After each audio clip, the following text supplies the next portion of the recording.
देशाचा स्वाभिमान जागा करून परिवर्तन घडवलं जाऊ शकते, हे पंतप्रधान नरेंद्र मोदीजी यांनी त्यांच्या 12 वर्षाच्या कार्यकाळात केलेल्या कार्याने दाखवून दिलंय. फक्त अनुदान घेणे ही वृत्ती न बाळगता देशाला जगामध्ये स्वाभिमानाने उभा असलेला भारत देश बनवण्याचे काम पंतप्रधान नरेंद्र मोदी यांनी केलंय. एवढेच नाही तर देशात मेक इन इंडिया ही चळवळ राबवून मेक फॉर वर्ल्डच्या दिशेने देशाची वाटचाल सुरू करण्यामागे मोलाचं योगदान दिलंय. ज्या भारताकडे पूर्वी एक याचक राष्ट्र म्हणून पाहिलं जायचे, त्याला जागतिक महाशक्ती बनवण्याचं काम पंतप्रधान नरेंद्र मोदीजी यांनी केले, असे गौरवोद्गार महाराष्ट्राचे मुख्यमंत्री देवेंद्र फडणवीस यांनी मुंबईत काढलेत. देशाचे लाडके पंतप्रधान नरेंद्र मोदीजी 26 मे 2026 रोजी पंतप्रधान पदाच्या कारकिर्दीची 12 वर्ष पूर्ण करतायत. मोदीजींच्या यशस्वी, दूरदर्शी आणि परिवर्तनकारी राष्ट्रसेवेचे एक तप हे भारतासाठी आणि समस्त भारतीयांसाठी वरदान ठरलंय. या ऐतिहासिक पर्वानिमित्त राष्ट्रनिर्माणाची तपपूर्ती या विशेष संग्रह अंकाचे प्रकाशन महाराष्ट्राचे मुख्यमंत्री देवेंद्र फडणवीस यांच्या शुभ हस्ते मुंबईतील प्रभादेवी स्थित रवींद्र नाट्य मंदिर येथे करण्यात आलंय. या प्रसंगी त्यांच्यासोबत भाजपाचे महाराष्ट्र प्रदेशाध्यक्ष रवींद्र चव्हाण, मुंबई अध्यक्ष अमित साटम, मंत्री मंगल प्रभात लोढा, आमदार निरंजन डावखरे, आमदार संजय कुटे, आमदार सुनील राणे उपस्थित होते. मला असं वाटतं की ही जी काही 12 वर्ष आहेत ही नवभारताकडे जी काही भारताने वाटचाल केली त्याची ही 12 वर्ष आहेत.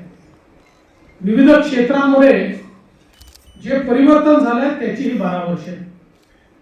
आणि या परिवर्तनामध्ये सगळ्यात महत्वाची वाटचाल जर आपण काही केली असेल तर या देशामध्ये मोदीजींच्या नेतृत्वात सामाजिक क्षेत्रामध्ये जे विविध कार्यक्रम झाले, मग त्यामध्ये गरीबाला घर देणं असो, गरीबाला शौचालय देणं असो, गरीबाला गॅस देणं असो,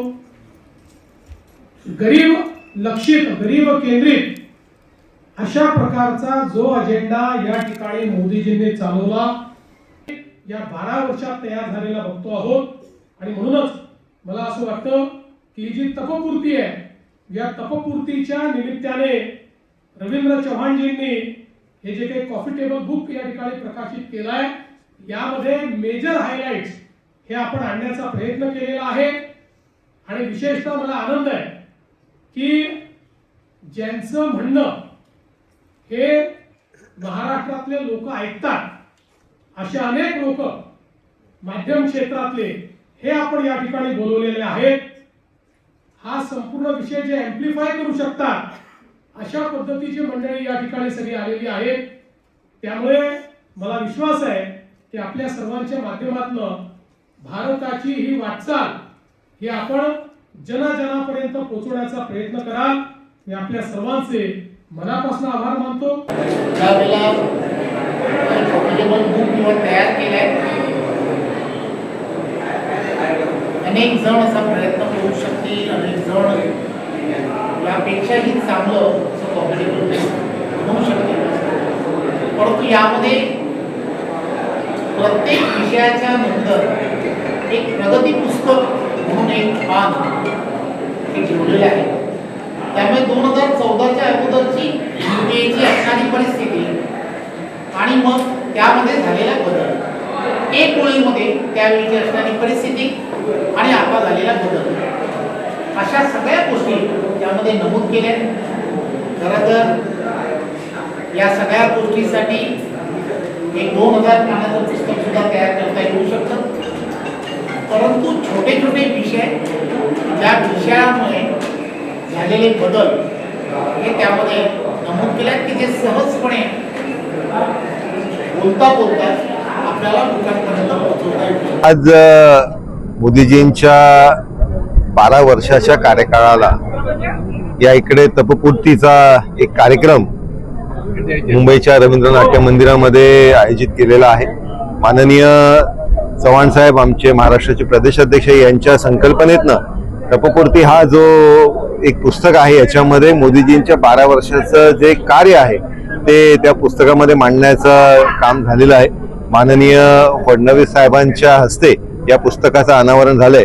निश्चितपणे या देशाला आपण बघतोय की या जगाच्या पाठीवरती एक उच्चस्थानी नेण्याचं काम मोदीजींच्या माध्यमाने सुरू आहे. आपण चौथ्या इकॉनॉमी वासून आज आपण तिसरी इकॉनॉमी पर्यंत आलोय आणि आज अनेक गोष्टी हे आपण फक्त मॅन्युफॅक्चरच नाही करत तर आपण एक्सपोर्टही करतोय, हेही आपण या कार्यकाळात बघितलं. आणि कोविड सारखं जे एक वैश्विक संकट होतं याच्यामध्येही भारताने खऱ्या अर्थाने जगाला दिशा दाखवली.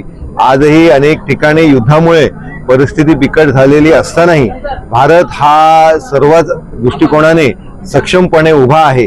हे खरं तर मोदीजींच्या नेतृत्वामध्ये या देशामध्ये झालेलं कार्य आणि त्याचबरोबर सबका साथ सबका विकास या दृष्टिकोनाने ज्यावेळेस सरकार काम करतंय त्याच्यामुळे या सगळ्या अचिव्हमेंट्स पूर्ण होत आहेत हे आपल्याला बघायला भेटतंय. त्याच अनुषंगाने आज या कार्यक्रमामध्ये या पुस्तकामध्ये या सगळ्या गोष्टी मांडण्याचा आम्ही सगळ्यांनी खऱ्या अर्थाने माननीय चव्हाण साहेबांच्या या संकल्पनेच्या माध्यमाने प्रयत्न झालेला आहे. ज्ञान, मुझे हेल्थ केयर फील्ड में करियर बनाना है, कोई स्ट्रॉन्ग ऑप्शन है? बिल्कुल है। अभिनव इंस्टीट्यूट का BPTH बैचलर ऑफ फिजियोथेरेपी। आजकल फिजियोथेरेपिस्ट की डिमांड बहुत हाई है। कोर्स रिकॉग्नाइज है ना? ऑफ कोर्स, ये इंडिया की लार्जेस्ट मेडिकल यूनिवर्सिटी से एफिलिएटेड है, मतलब स्ट्रॉन्ग एकेडमिक वैल्यू। और करियर अपॉर्चुनिटीज कैसे रहेंगे? बहुत amazing. Hospitals, sports clinics, rehab centres और इवन इंटरनेशनल अपॉर्चुनिटीज भी। और सबसे इम्पोर्टेंट, प्लेसमेंट सपोर्ट मिलेगा? बिल्कुल। एक्सपीरियंस्ड फैकल्टीज और प्लेसमेंट गाइडेंस के साथ स्ट्रॉन्ग करियर सपोर्ट मिलता है। Sounds perfect. मैं आज ही अभिनव इंस्टीट्यूट के BPTH कोर्स के लिए अप्लाई करूंगी। तो वेट किस बात का? BPTH एडमिशंस ओपन है, लिमिटेड सीट्स। अभी अप्लाई करो अभिनव इंस्टीट्यूट में।